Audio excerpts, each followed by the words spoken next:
Hello children, before starting the first chapter, Chief Seattle's speech,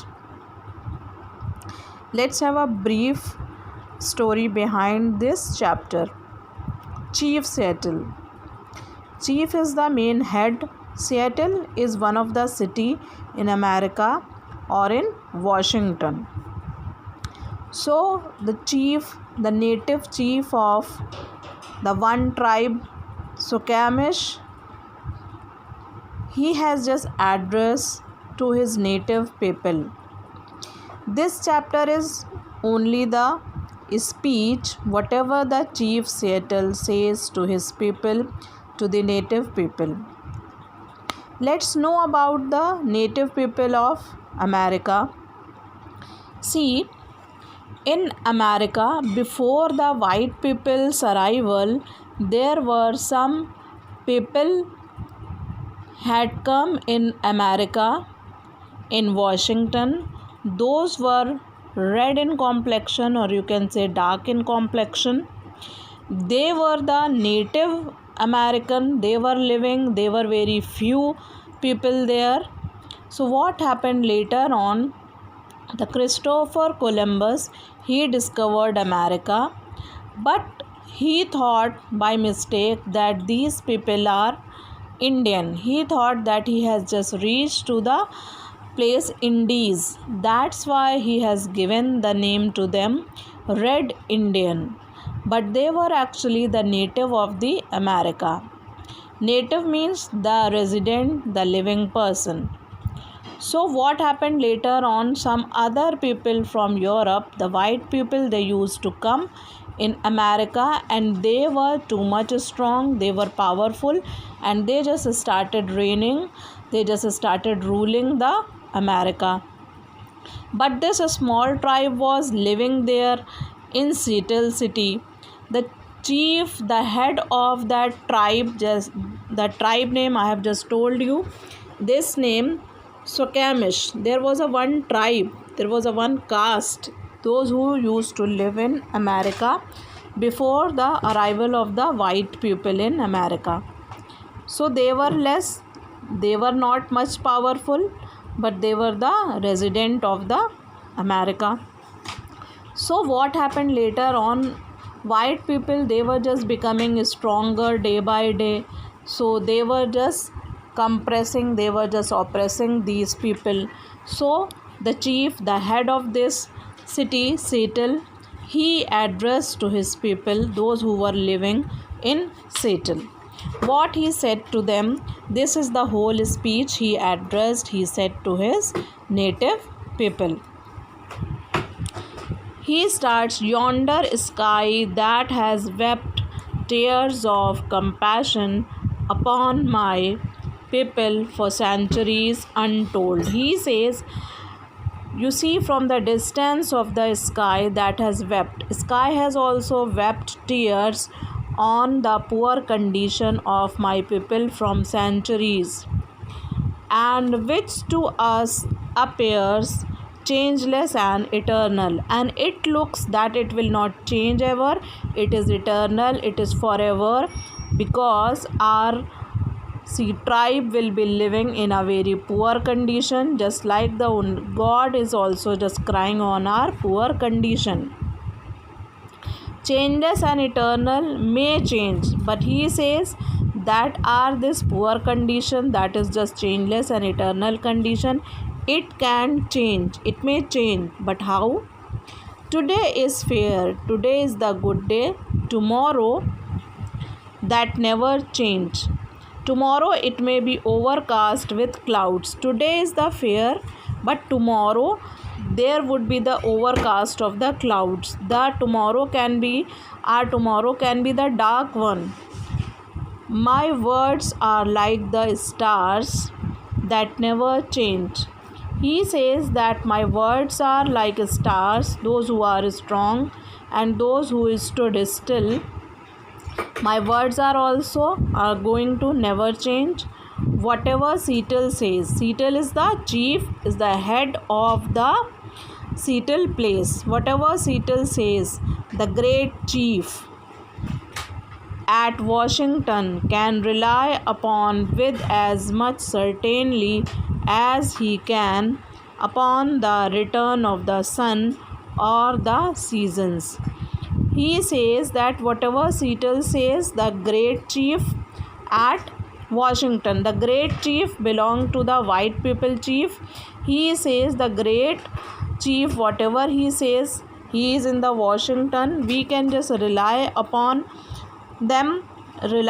him, because just like that the sun will return. As the sun set, the next day sun rises also. The white chief says that big chief at Washington sends us greetings of friendship and goodwill. He says that the great chief or the big chief from Washington, he has just sent us one message of friendship and goodwill.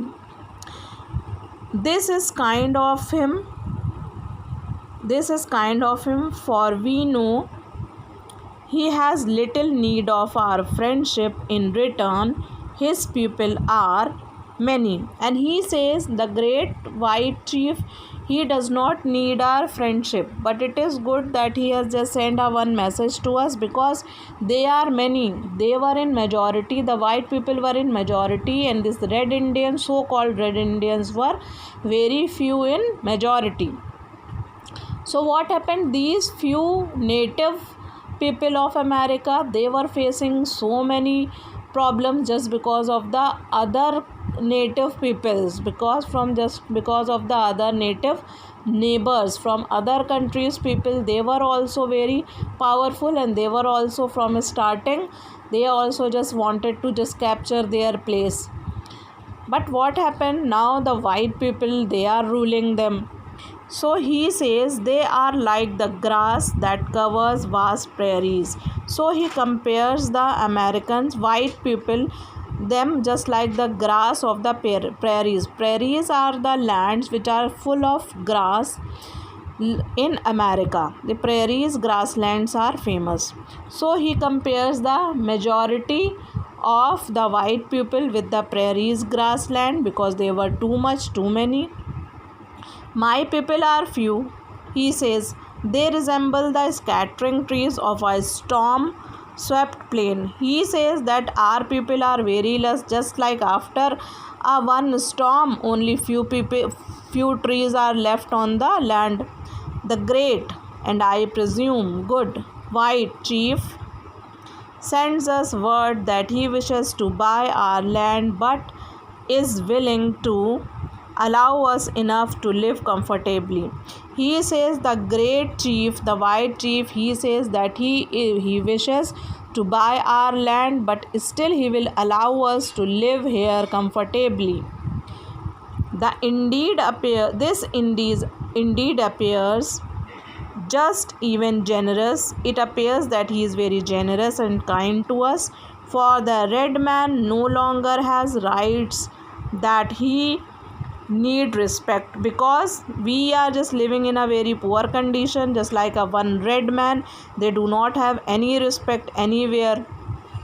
And the offer may be wise, but this offer, I think so, it may be wise to accept also, as we are no longer in need of an extensive country, and as though we are less in number, so we do not need the expanded country, the big country we do not need.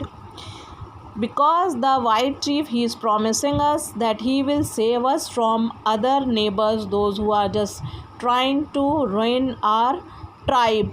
Suquamish. The Suquamish tribe was just in a poor condition, so they thought if the white people will save their community, will save their tribe, they are just giving their promise, they are just taking their land, they are buying their land, but still they are promising that they do not have any kind of fear from other neighboring countries. There was a time when our people covered the land as the waves of a wind ruffled sea cover its shell paved floor, but that time long since passed away with the greatness of tribes that are now but a mournful memory. He says there was a one time when our people covered the whole state, the whole land with waves of wind ruffles, just like the wind came and they disturbed the sea. So we were so powerful, just like the strong wind who just disturbed the sea water also. The sea waters takes a waves just because of the high waves, high winds. So we were just like that earlier, but that time long since passed away. That time has been just passed away. It's just like a sad memory only. I will not dwell on nor mourn over our untimely decay, nor reproach my pale face, brothers, with hastening it, as we too may have been somehow that to blame. He says that now I am not going to have a reproach, now I am not going to have a mourn over, now I will not just feel sadly just because of our untimely decay or destruction, because this is all somewhat we all are just be to blame, we all are just responsible for our this poor condition, for our this less number of Squamish tribe. Youth is impulsive. When our young men grow angry at some real or imaginary wrong and disfigure their faces with black paint, it denotes that their hearts are black and that they are often cruel and relentless, and our old men and old women are unable to restrain them. He says it depends on our youth when they just become impulsive, when our young men grow angry, when they will show their real strength, then what happened, their heart are black. But right now their heart are black, they are not taking any effort, they are not taking any initiative against the cruelty and relentless of them, those who are powerful, and our old men and old women are unable to restrain them. When the time will come, when the youth will take place, when the youth will take the initiate, then the old men and women, they cannot just stop them. Thus it has ever been, thus it was when the white men began to push our forefathers ever westward. But let us hope that the hostilities between us may never return. He says it was happened when the white people, they came to our place and they were just pushing our forefathers, our great old fathers, they were just pushing them, means they were just taking the place, they were taking the place from them. So but let us hope that the hostilities between us may never return. He says that right now no kind of hostilities will become return among us, between the white people and between the red Indians. No kind of hostilities will come, but this is a kind of a compromise only. We would have everything to lose and nothing to gain. At this point we have to lose only and we cannot gain anything. Revenge by young men is considered gain even at the cost of their own lives. If we will take the revenge, our young men will come, friend, and if we will, they will be just taking the revenge. What will happen? They will have to just cost their own lives, they will have to sacrifice their lives. But old men who stay at home in times of war and mothers who have sons to lose know better.